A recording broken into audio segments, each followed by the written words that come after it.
तो कुल मिला के भैया हमारे ना बटें, तुम्हारे बटें, हमारे एक हों, दूसरे के एक ना हों। कुल मिला के यही कॉम्पिटिशन चल रहा है ना, इसको कैसे व्याख्यायित करेंगे राकेश जी? देखिए, इसको मेरा अपना आकलन ये है कि योगी आदित्यनाथ जी ने जो नदी का हुँ, उद्गम स्थल है वहां पे जहर की पुड़िया फेंका। अब उत्तर प्रदेश वाला ये सोच रहा है कि उत्तर प्रदेश का आदमी पिएगा तो मर जाएगा। अब उसको ये नहीं पता कि ये नदी किन किन राज्यों से गुजर के जा रही है। हुँ, उन्होंने जिन जिन राज्यों से वो गुजरेगी नदी, तो हुँ, नदी में जहर का असर खत्म नहीं होगा और वो हुँ, उन उन राज्य के जहां जहां के लोग पानी पिएंगे वहां वहां के लोग प्रभावित होंगे। हुँ, बटेंगे तो कटेंगे, एक रहेंगे तो नेक रहेंगे, ये हुँ, नारा आखिर क्यों प्रभावी हुआ? सबसे मूल प्रश्न तो ये है। हुँ, यदि वो उत्तर प्रदेश के लिए ही था, तो बाकी राज्यों में उसका क्यों प्रभाव पड़ रहा है? उसका कारण राजकिशोर जी ये है कि आज भी भारत में अधिकांश जो भारत है वो गाँव में बसता है और गाँव हुँ, में 2 वर्ग होते हैं, एक प्रभावी वर्ग, एक शोषित वर्ग। हुँ, तो प्रभावी वर्ग जो है वो हमेशा से किसी न किसी रूप में, मैं ये नहीं कहता कि लठ मार के ही शोषण होता है, किसी न हुँ, किसी रूप में एक वर्ग खुद को मानता है कि प्रभावित वर्ग हमको शोषित कर रहा है। चाहे जी, वो जिस रूप में हो। अब शोषित करने में ये भी होता है कि प्रभावी वर्ग यदि कोई बड़ी गाड़ी लेके चल रहा है और शोषित के पास नहीं है, तो उसके मन में ये भी ईर्षा आती है कि यदि ये हमको उन्नति करने देता तो आज इसकी बराबर गाड़ी में हम भी चलते। तो शोषित वर्ग की मानसिकता क्या है? उसी मानसिकता को समझा है योगी जी ने हुँ, कि आप बटिए नहीं, आप हमारे साथ रहिए। तो उस मानसिकता को उन्होंने जीवन से जोड़ दिया है।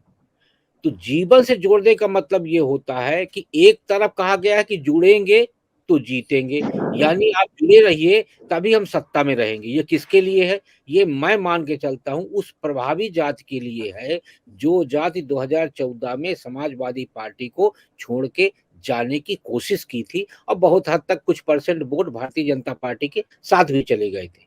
हुँ, इसीलिए अखिलेश जी ने एम-22 समीकरण को बदला और बदल के हुँ, मजबूर होके वो पीडीए पे आए। हुँ, नहीं, एम भाई क्या नुकसान देता भाई? जब मुस्लिम यादव के दम पे आपकी सरकार बन रही थी, तो फिर आप पीडीए पे क्यों आए? अब उनके सामने समस्या ये है कि देखिए दलित वोट उनको पता है कि हमारे साथ एक साथ नहीं रहेगा लंबे समय तक, लेकिन यादव वोट भी ना भगने पाए। इसके लिए उनको ये मैसेज देना पड़ा कि भाई साहब हम जुड़ के रहें, तभी हम जीतेंगे और तभी हम सत्ता में रहेंगे। तो कुल मिला हुँ, के जो उनका वो है उसके पीछे का भाव मेरे को ये समझ में आ रहा और योगी आदित्यनाथ जी ने देश की वो तमाम शोषित मानसिक तौर पे, आर्थिक तौर पे, सामाजिक तौर पे जो शोषित वर्ग है, उसको हुँ, उन्होंने ये संदेश दिया है कि हुँ, यदि हम बटेंगे, तो हुँ, ये जो आपके प्रभावशाली समाज के लोग हैं, वो आपको काटेंगे। काटने का मतलब सिर्फ सर काटना नहीं होता, काटने का मतलब होता है आपको सामाजिक रूप से बहिष्कृत रहेंगे आप, आर्थिक रूप से कमज़ोर रहेंगे आप, यानी तमाम तरह के काटने की जो पद्धतियाँ हैं, उन सारी पद्धतियों को आप जोड़ के देखिए। तो बटेंगे तो कटेंगे का नारा इस वजह से पूरे देश में बिल्कुल करंट की तरह दौड़ता हुआ पहुँच रहा है। हुँ, दूसरा पक्ष आप योगी जी का देखिए, तो हम चर्चा करने लगे थे 2024 के पहले से कि आखिर भारतीय जनता पार्टी में मोदी के बाद कौन? हुँ, हुँ, तो एक फ्रेम खाली दिख रहा था। राष्ट्रीय स्वयंसेवक संघ के जो फ्रेम बना हुआ है, हुँ, उस फ्रेम में 2 चीज़ें रहती हैं, एक हुँ, मुद्दा और एक चेहरा। हुँ, तो पहले उसमें चेहरा थे लाल कृष्ण आडवाणी जी, हुँ, मुद्दा वही हिंदुत्व था, मुद्दा हुँ, कभी चेंज नहीं हुआ। फिर वो चेहरा बदल के अपने मोदी जी आ गए, मुद्दा हुँ, वही हिंदुत्व था। आपको याद होगा जब भी चुनाव आता था, तो गोधरा की सीडी हर चैनल में चला करती थी। और कुछ हुँ, चले चाहे ना चले लेकिन गोधरा की सीडी हर चैनल सुरक्षित रखे हुए था, कि किसी भी हुँ, राज्य का चुनाव आए, खासकर गुजरात का चुनाव आए, तो हमें गोधरा की सीडी चलाना ही चलाना है। अब उस फ्रेम में मोदी क्योंकि अब अ अ, तीसरी पारी उनकी पूरी हो रही है। हम नहीं हुँ, कहते कि चौथी पारी भी वो करें, तो इसमें कोई अतिशयोक्ति नहीं है, कोई भविष्यवक्ता नहीं हूँ। लेकिन हुँ, इस बीच में अब हुँ, फ्रेम में चेहरा मुझे लगता है योगी जी का फिट हो सकता है और हुँ, उस चेहरे के लिए जो स्वीकृति है, वो राष्ट्रीय स्वयंसेवक संघ ने दी है। हिंदुत्व का जो इश्यू योगी जी ने उठाया है, वो कहीं तय नहीं किया गया था, वो योगी योगी जी का अपना भाव था। वो भाव स्पार्क किया, संघ को भी लगा कि नहीं पहले से ही संघ जो है उनको बचाता हुआ चला आ रहा था, क्योंकि हुँ, हिंदुत्व का एक चेहरा तो अपने पास चाहिए और आज एक पहचान है सनातन की, वो उनका परिधान सनातनी है, वो सनातन पीठ से आ रहे हैं। और ऐसी स्थितियों में संघ को कोई बहुत बड़ी मशक्कत करने की जरूरत नहीं है। देश के तमाम राज्यों में योगी जी जिस पाक स्पष्टता के साथ बात करते हैं, उनकी डिमांड भी राजनीतिक है। मुझे लगता है कि आने वाले समय में योगी जी अपने को मोदी बना रहे हैं। मोदी हम्म, राजनीतिक तौर पे, कि जिस तरह गुजरात से लिस्ट आती थी हम्म, और दिल्ली में मुहर लगती थी, हम्म। योगी जी भी चाहते हैं कि लिस्ट अब यूपी से आए और दिल्ली मुहर लगाए। ये तो योगी जी का पर सोचना है। राकेश जी, दिक्कत यहाँ पर एक चीज है, संघ थोड़ा का, सा मैं बस, एक बात नहीं पूरी कर लूं, संघ का नहीं ये नहीं नहीं, सोचना आप अपनी बात पूरी करिए, मैं बस इसी में एक चीज जोड़ रहा हूँ। जिस समय मोदी जी की लिस्ट आती थी, उस समय यहाँ पर अटल अडवाणी होते थे। अब जब योगी जी को लिस्ट भेजनी है, तब यहाँ पर मोदी और अमित शाह है। थोड़ा फर्क है, बस ये बता रहा हूँ कई बार फर्क बदल जाते हैं। आपको याद मैं। होगा कि आडवाणी जी भी अपने आप को यही मानने लगे थे कि भारतीय जनता पार्टी मेरी जेब में है। 2009 में उन्होंने पार्लियामेंट्री, आप भी कवर करते थे, पार्लियामेंट्री बोर्ड की बैठक बुलाई और अपने आप को प्रधानमंत्री पद का उम्मीदवार घोषित करा लिया। लेकिन 2013 में क्या हुआ? 2013 में गोवा की राष्ट्रीय कार्यकारिणी में तमाम उपक्रम करने के बाद भी उसी लाल कृष्ण आडवाणी को किनारे कर दिया गया, जो लाल कृष्ण आडवाणी पूरी भारतीय जनता पार्टी को चलाते थे। मेरा ये मानना है कि संघ वो शक्ति है जो किसी को भी फर्श से अर्श में पहुंचाती है और अर्श से फर्श पे पटक देती है। और मैं पहले भी बोला था आपके ही चैनल में कि पर पृथ्वीराज राकेश रोड जी, मैं थोड़ा का सा यहाँ पे सबसे बड़ा एक चीज उदाहरण। आपसे, मैं राजकेश्वर जी के पास जाऊं, लेकिन ये जो संघ वाली बात है, दरअसल संघ जो है ना, वो नावेद जी को, राजकेश्वर जी को, या राजकिशोर के राकेश शुक्ला को तो ले जाके कुछ बना नहीं देता है।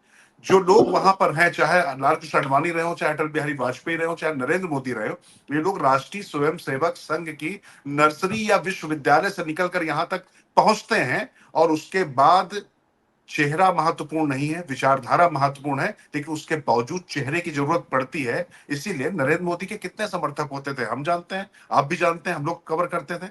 लेकिन कुल मिलाकर नरेंद्र मोदी का अपना एक पुरुषार्थ था, नरेंद्र मोदी की एक अपनी छवि थी, जिसके साथ संघ को जुड़ना पड़ा। रही बात लाल कृष्ण आडवाणी की, तो लाल कृष्ण आडवाणी 2009 में अपनी पारी खेल चुके थे, वहां पर वो असफल साबित हो चुके थे। नरेंद्र मोदी असफल नहीं साबित हुए। नरेंद्र मोदी के समय में संघ का जो अपना वैचारिक अधिष्ठान, जो उनका जो अनुष्ठान था, वो पूर्णता की तरफ जाता दिखाई पड़ रहा है। और 370-35 से राम मंदिर, जो तमाम उनके मुद्दे थे, नरेंद्र मोदी ने डिलीवर किया है। तो ऐसी स्थिति में नरेंद्र मोदी को लाल कृष्ण आडवाणी के साथ में तुलना कैसे की जा सकती है, यह प्रश्न जरूर पूछूंगा मैं आपसे। और पीडीए की भी जो काट है, वो उनकी जाति में है।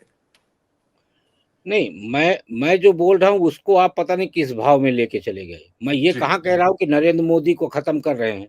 मैंने ये तो हम्म, शब्द कहा ही नहीं। मैंने ये भी कहा कि हो सकता है कि 29 के बाद भी नरेंद्र मोदी जी रहे, लेकिन हम्म, आपको आगे पार्टी को बढ़ाने के लिए और आपको अपने एजेंडे को बढ़ाने के लिए एक चेहरे की आवश्यकता तो पड़ेगी ना। और हम्म, नरेंद्र मोदी प्रधानमंत्री रहते हुए हिंदुत्व के एजेंडे पे अप्रत्यक्ष तो चल सकते हैं, प्रत्यक्ष तो नहीं चल सकते ना। और ठीक हिंदुत्व बात। के एजेंडे पे आपको प्रत्यक्ष चलने के लिए उसी तरह एक आवश्यकता पड़ेगी व्यक्ति की, जैसे नरेंद्र मोदी थे 2001 में। हम्म, 2001 में नरेंद्र मोदी मुख्यमंत्री थे तो खुलेआम हिंदुत्व का एजेंडा चलाए थे। लेकिन हम्म, 2014 में प्रधानमंत्री बनने के बाद उन्होंने राष्ट्रीय स्वयंसेवक संघ के सभी मुद्दों को छुआ हम्म, और उसे पूरा किया। लेकिन हम्म, हिंदुत्व की बात नहीं की, वो हमेशा विकास की बात किए। तो हिंदुत्व की बात कौन करेगा? चीफ मिनिस्टर करेगा। हम्म, चीफ मिनिस्टर कौन होगा? एक ताकतवर चीफ मिनिस्टर पहले बनाना पड़ेगा। और आज योगी आदित्यनाथ बाकी मुख्यमंत्रियों में, तो मुझे लगता है हम्म। हिंदुत्व का एक एक बहुत बड़े चेहरे तो बन गए हैं ना। तो सहमत हूँ इससे। मेरे कहने का मतलब ये नहीं कि नरेंद्र मोदी को ही खत्म करके और योगी जी को लाया जाएगा। मेरे हम्म, कहने का तात्पर्य है कि राजनीतिक तौर पर योगी चाहेंगे कि हम्म, हमें भी वही राजनीतिक फ्रीडम मिले जो मोदी जी को गुजरात में मिली हुई थी। ये योगी जी का अपना अपनी सोच की मैं बात कर रहा हूँ। लेकिन संघ की सोच क्या है? संघ की सोच ये है कि हमें एक ऐसा चेहरा गढ़ के और लेके चलना है जो हम्म। आगे चल के हिंदुत्व का आइकॉन बना रहे, जब तक कोई ठीक है। नए चेहरे की आवश्यकता नहीं पड़े। तो योगी जी का अपना चिंतन, संघ का चिंतन, ये दोनों को मिला के मैं देख के बात कर रहा हूं, ना कि मैं ये हम्म। कह रहा हूं कि मोदी जी को बिल्कुल साइड कर दिया जाएगा, खत्म कर दिया जाएगा। देखिए दोनों में गॉट इट। फर्क है। आडवाणी जी में और मोदी जी में फर्क है और ये बिल्कुल फर्क इस